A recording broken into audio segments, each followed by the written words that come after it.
இன்று நம்ம பேச போகிற விஷயம் கொஞ்சம் ஆழமானது. அதே சமயம் நிறைய பேரோட வாழ்க்கையில் நிம்மதியை குலைக்கிற ஒரு விஷயத்தை பற்றி தான் பேச போகிறோம். அதுதான் நம்பிக்கை துரோகம்.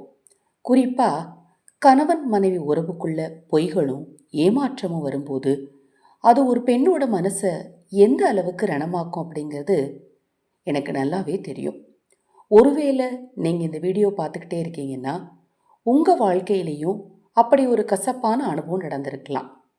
உங்கள் கணவர் உங்களுக்கு உண்மையாக இல்லாமல் இருந்திருக்கலாம். அதை நினச்சி நீங்கள் அழுதுகிட்டே இருக்கலாம். உங்ககிட்ட நான் முதல்ல சொல்ல விரும்புகிறது ஒன்றே ஒன்று தான். உங்களுடைய இந்த வலி வேதனை எனக்கு புரியுது. இந்த வழியிலிருந்து நீங்கள் மீண்டு வரணும் நான் மனசார விரும்புகிறேன். ஒரு உறவு அப்படின்னு எடுத்துக்கிட்டாலே அதுக்கு அஸ்திவாரமே நம்பிக்கை தான். அந்த நம்பிக்கை தான் நம்ம வாழ்க்கையவே தாங்கி பிடிச்சிட்ருக்கு. உங்கள் கணவர் உங்களுக்கு தெரியாமல் வேறு ஒருத்தரோட பழகிறாரு, இல்லைன்னா தொடர்ந்து பொய் சொல்லி உங்களை ஏமாத்துறாரு அப்படின்னு தெரிய வருதோ, அப்போது உங்கள் உலகமே இடிஞ்சு போன மாதிரி இருக்கும். உங்கள் வாழ்க்கையோட ஒவ்வொரு விஷயமும் ஆட்டம் காண ஆரம்பிச்சிடும். நிம்மதியாக சாப்பிட முடியாது, தூங்க முடியாது, எந்த வேலையிலையுமே கவனம் செலுத்த முடியாது. மனசு முழுக்க ஒருவித பயமும் பதட்டமும் இருந்துக்கிட்டே இருக்கும். சரி, இப்படி ஒரு இக்கட்டான சூழ்நிலையில் நீங்கள் என்ன செய்யணும்? எப்படி இந்த வலி வேதனையை கையாளுறது? இதில் இருந்து முழுசாக வெளியே வர்றதுக்கு என்னதான் வழி இருக்குது?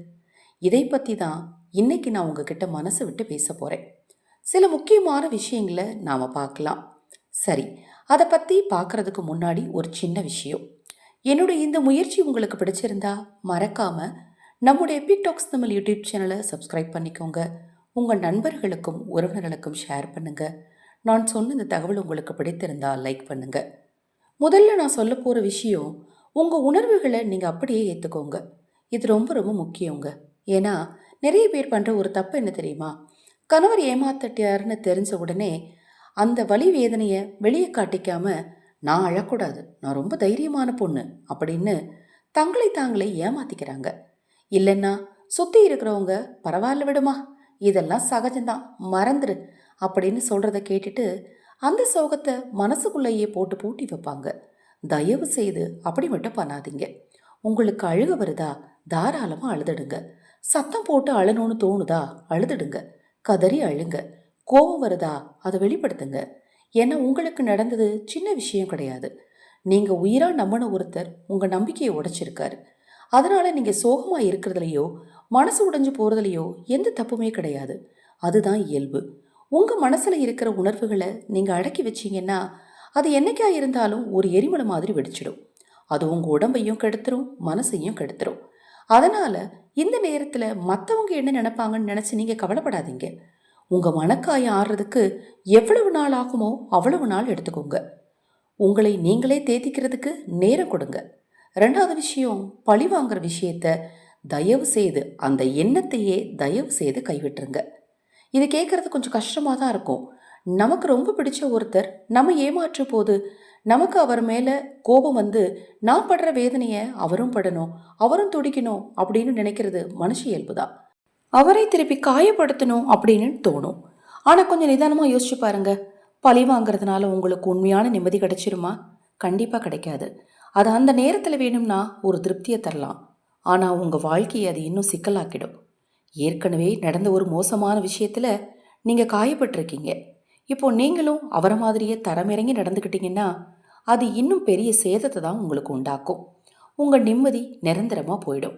இன்னொரு முக்கியமான விஷயம் என்னென்னா, அடுத்தவங்க செஞ்ச தப்புக்காக உங்கள் குணத்தை நீங்கள் ஏன் மாற்றிக்கணும்? நீங்கள் யார், உங்கள் பண்பு என்ன, உங்கள் வளர்ப்பு என்ன அப்படிங்கிறதுல உறுதியாக இருங்க. அவர் உங்களை காயப்படுத்தினார் அப்படிங்கிறதுக்காக நீங்களும் அவரை திருப்பி காயப்படுத்தணும்னு நினைக்காதீங்க. அப்படி செஞ்சால் அவருக்கு உங்களுக்கு என்ன வித்தியாசம் இருக்கும்? உங்கள் கௌரவத்தையும் சுயமரியாதையும் காப்பாற்றிக்கிறது தான் இந்த நேரத்தில் உங்களுக்கு கிடைக்கிற மிகப்பெரிய வெற்றி. அதனால் உங்கள் உயர்ந்த குணங்களை விட்டு கொடுக்காதீங்க. மூணாவதா நான் சொல்ல போகிறது ரொம்ப ரொம்ப முக்கியமான விஷயம். தயவு செஞ்சு உங்கள் சண்டைக்குள்ள குழந்தைகளையோ மற்ற குடும்பத்து ஆட்களையோ இழுக்காதீங்க. இது நம்ம ஊரில் சாதாரணமாக நடக்கிற ஒன்று தான். கணவர் மேலே சந்தேகம் வந்தாலோ இல்லை அவர் தப்பு பண்ணிட்டாருன்னு தெரிஞ்சாலோ உடனே மாமியார் வீட்டுக்கோ இல்லை உங்கள் அம்மா வீட்டுக்கோ போய் நியாயம் கேட்கணும் அப்படின்னு தோணும். நண்பர்கிட்ட சொல்லி அழணும்னு தோணும். ஆனால் நான் பார்த்த வரைக்கும் எப்போதெல்லாம் நீங்கள் குடும்பத்தாரையோ நண்பர்களையோ உங்கள் கணவன் மனைவி பிரச்சனைக்குள்ளே இழுக்கிறீங்களோ அப்பெல்லாம் அந்த பிரச்சனை ஒரு பெரிய விஸ்வரூபம் எடுத்துரும். அது ஒரு பெரிய ஊர் நாடகமாக மாறிடும். இதில் என்ன பிரச்சனைன்னா, பின்னாடி என்னைக்காவது ஒரு நாள் உங்கள் கணவர் திருந்தி வந்து உங்கள் கூட சேரலாம், நீங்கள் அவரை மன்னிச்சு ஏற்றுக்கலாம். ஆனால் உங்கள் பெற்றவங்களோ சொந்தக்காரங்களோ அவரை மன்னிக்க மாட்டாங்க. அவங்க அவரை எப்பவுமே ஒரு குற்றவாளியாக தான் பார்ப்பாங்க. அது உங்கள் எதிர்கால வாழ்க்கையை ரொம்ப பாதிக்கும். அது மட்டுமல்ல, குழந்தைகள் முன்னாடி சண்டை போடுறது அவங்களையும் ரொம்ப பாதிக்கும், தெரிஞ்சுக்கோங்க. அவங்க பிஞ்சு மனசில் அது ஆழமான காயத்தை உண்டாக்கும். அதனால் முடிஞ்ச வரைக்கும் இந்த பிரச்சனையை உங்கள் 2 பேருக்குள்ளேயே பேசி தீர்க்க முயற்சி பண்ணுங்க. அதுக்காக நீங்கள் யார்கிட்டையும் பேசக்கூடாதுன்னு நான் கண்டிப்பாக சொல்லலை. கண்டிப்பாக இந்த பாரத்தை தனியாக சுமக்க முடியாது. உங்களுக்கு ஆறுதல் தேவை. ஆனால் அதை சரியான முறையில் செய்யணும். ஊருக்கெல்லாம் தண்டோரா போடாமல் ஒரு நல்ல மனநல ஆலோசகரை போய் பார்க்கலாம். இல்லைன்னா உங்களுக்கு ரொம்ப நம்பிக்கையான விவரம் தெரிஞ்ச பக்குவமான ஒரு தோழிக்கிட்டேயோ இல்லை உறவினர்கிட்டேயோ மட்டும் பகிர்ந்துக்கோங்க. அதுவும் எப்படி உங்கள் கணவரை பற்றி தப்பாக பேசாமல் அவரை கேவலப்படுத்தாமல் உங்கள் உணர்வுகளை மட்டும் சொல்லுங்க. எனக்கு இது வலிக்குது, நான் இதை எப்படி கையாளுறது அப்படின்னு மட்டும் ஆலோசனை கேளுங்க. இதுதான் புத்திசாலித்தனம். 4வது விஷயம், உங்களை நீங்களே குறை சொல்லிக்கிறது நிறுத்துங்க. கணவர் ஏமாத்தும் போது பல பெண்கள் பண்ணுற பெரிய தப்பு இதுதான். ஒருவேளை நான் அழகா இல்லையோ, நான் அவரை சரியாக கவனிக்கலையோ, நான் அடிக்கடி சண்டை போடுறேனோ, அதனால தான் அவர் வேற ஒருத்தியை தேடி போயிட்டாரோ அப்படின்னு தங்களை தாங்களே வருத்திப்பாங்க. தயவு செய்து இதை நல்லா புரிஞ்சுக்கோங்க. அவர் ஏமாத்தினது அவருடைய முடிவு, அது அவருடைய தப்பு, அது அவருடைய குணத்தை தான் காட்டுதே தவிர உங்கள் தகுதியை காட்டுறது கிடையாது. ஒரு நேர்மையான மனுஷன் பிரச்சனை இருந்தால் அதை பேசி தீர்க்க பார்ப்பாரே தவிர இன்னொரு உறவை தேடி போக மாட்டார். அவர் செஞ்ச ஒரு மோசமான செயலால் அவருடைய மொத்த வாழ்க்கையும் மோசம்னு அர்த்தம் இல்லை. அதே சமயம் அவர் செஞ்ச தப்புக்கு நீங்கள் பொறுப்பேற்க முடியாது.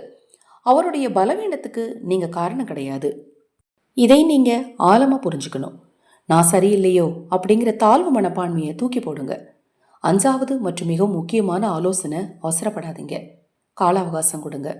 மனக்காயங்கள் ஆறுறதுக்கும் உறவை மீண்டும் பழைய நிலைக்கு கொண்டு வர்றதுக்கும் கண்டிப்பாக காலம் தேவைப்படும். நேற்று நடந்தது இன்னைக்கு சரியாகணும்னு நினைக்காதீங்க. நம்புகிறது கண்ணாடி மாதிரி, அது உடஞ்சா ஒட்ட வைக்கிறது ரொம்ப கஷ்டம். அதுக்கு பொறுமை ரொம்ப அவசியம். உங்கள் கணவர் உங்கள் நம்பிக்கையை மீண்டும் பெறணும்னா அவருக்கு ஒரு வாய்ப்பு கொடுங்க. ஆனால் அந்த வாய்ப்பை அவர் பயன்படுத்திக்கணும். சும்மா மன்னிச்சிடுன்னு ஒரு வார்த்தை சொல்கிறதோடு முடியக்கூடாது. அவர் ஒவ்வொரு நிமிஷமும் உங்கள் நம்பிக்கையை சம்பாதிக்கணும். அதற்காக அவர் போராடணும். அவருடைய செயல்களில் தான் மாற்றம் தெரியணும். இந்த திருமணத்தை காப்பாற்ற வேண்டிய பொறுப்பு உங்களுக்கு மட்டுமல்ல, அவருக்கும் அதில் சம பங்கு இருக்குது. சொல்லப்போனால் அவருக்கு தான் அதிக பங்கு இருக்குது. அவர் தனது தப்பை உணரணும், பொறுப்பேற்றுக்கணும், இனிமேல் உண்மையாக இருப்பேன் என்று நிரூபித்து காட்டணும். ஒருவேளை அவர் திருந்தவே மாட்டேன்னு சொல்லிட்டாரு, இல்லைன்னா அந்த பொண்ணு கூட தான் போவேன்னு பிடிவாதமாக இருக்கிறாருன்னு வச்சுப்போம். அப்போ தயவு செய்து அவரை துரத்திக்கிட்டு ஓடாதீங்க. என்னை விட்டுட்டு போகாதீங்க அப்படின்னு காலில் விழுந்து கெஞ்சாதீங்க, அழாதீங்க. அந்த இன்னொரு பொண்ணு கூட போட்டி போடாதீங்க. அப்படி செஞ்சால் உங்கள் சுயமரியாதையை நீங்கள் இழந்துடுவீங்க, உங்கள் மதிப்பை இழந்துடுவீங்க. ஒரு ஆணின் முன்னாடி கெஞ்சுறதும் அழுறதும் அவரை திரும்ப வரவழைக்காது. மாறாக அது அவரை மேலும் அந்த பொண்ணுக்கிட்ட தான் தள்ளும். உங்களை மதிக்காத, உங்கள் காதலை மதிக்காத ஒருத்தருக்காக நீங்கள் ஏங்க உங்கள் கௌரவத்தை விட்டு கொடுக்கணும்? நிமிர்ந்து நில்லுங்க. நீங்கள் விலகி நின்னா தான் உங்களோட அருமை அவருக்கு புரியும். கடைசியாக நான் சொல்ல விரும்புகிறது இதுதான். எனக்கு தெரியும் நீங்கள் இப்போ எவ்வளோ பெரிய குழப்பத்தில் இருக்கீங்கன்னு. இதை தனியாக கையாளுறது ரொம்ப கஷ்டம்தான். ஆனால் ஒன்று மட்டும் நல்லா புரிஞ்சுக்கோங்க, இந்த கஷ்டம் நிரந்தரம் கிடையாது. இதுவும் கடந்து போகும். இது போன்ற எண்ணற்ற விஷயங்களை தெரிந்து கொள்ள நமது சேனலை சப்ஸ்கிரைப் பண்ணிக்கோங்க.